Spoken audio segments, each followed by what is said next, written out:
I mentioned earlier in the show that we're coming to you today from the grounds of this year's Cattlemen's Ball. This annual event has become one of the Midwest's premier events, which raises millions of dollars for cancer research. Each year it is held in a different and unique location, as the ball gives host communities the opportunity to showcase their area of the state. The community of Weeping Water, Nebraska has come together this year to make the event possible. Scott Lubben is one of the co-chairs with his wife, helping to spearhead the massive event.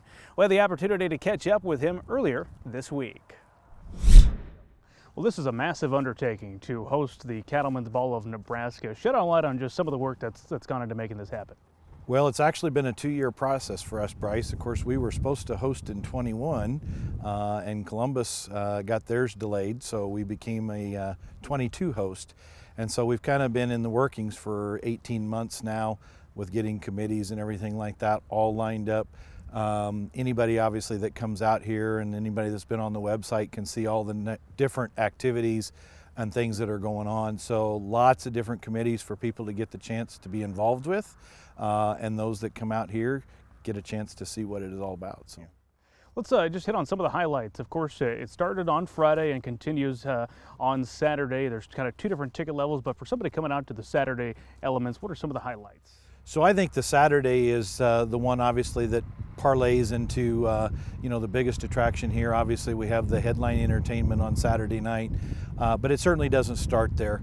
It opens up with a farm and ranch auction, opening ceremonies, a style show in the afternoon, and then of course we have the meal starting at 5 o'clock, prime rib, followed by 3 musical acts. Lucas Minor's going to lead off.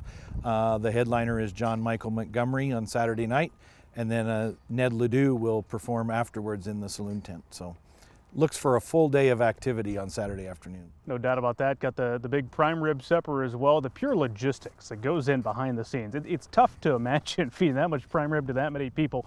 And to that, how did ticket sales go this year? So you're exactly right. You know, as a connoisseur of beef, which I consider myself to be, and then, we just know what all goes into it. And then when you're talking about preparing that for 4,000 or 5,000 people and getting them through in a timely fashion, it is, a number one experience, and we're thankful to have a wonderful caterer with us this year to be able to do that again.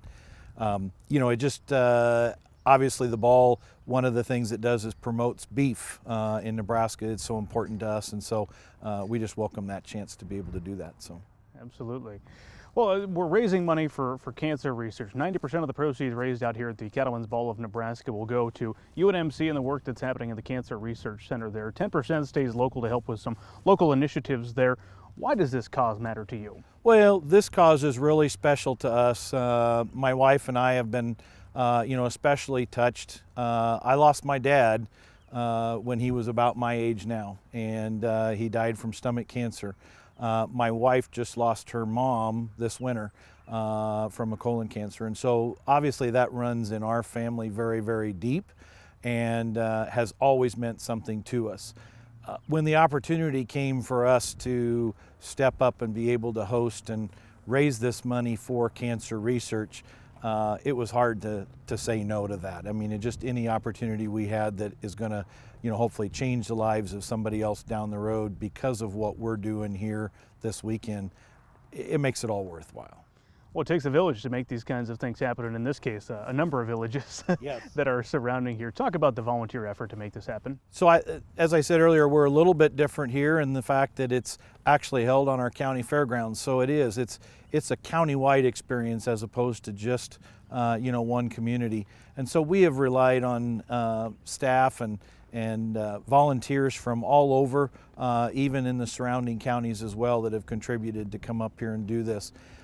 We expect to have between 500 and 700 volunteers to help us put this on by the time it's all said and done.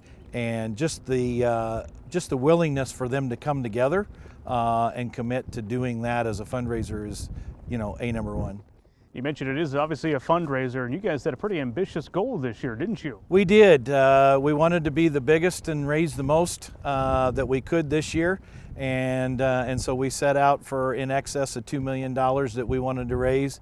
And as you said earlier, of course, 90% of that goes directly to the Pamela Buffett Cancer Center, just for cancer research. You know, that's the interesting thing that people sometimes don't understand is that money isn't used to pay the bills, pay the utilities, and everything like that. It's just for cancer research. So. Well, I was joking with you as we're kind of making the final preparations ahead of this year's ball that asked you, as everything come together, you're looking forward to this being all done. You said, when the end, that's when you can kind of smile again when you know all the hard work has gone into a successful event. But what are you most excited about for hosting the ball this year? Well, I'm excited for two reasons. One of which is I'm a member of the Cass County Ag Society Board, and we're pretty proud of our facilities out here. We think they probably stock up to most any facilities in the state. And so we want to be able to showcase that. But being able to use that as a fundraiser for something like this, I think makes it that much more important and gives the people the chance to see what we have. So.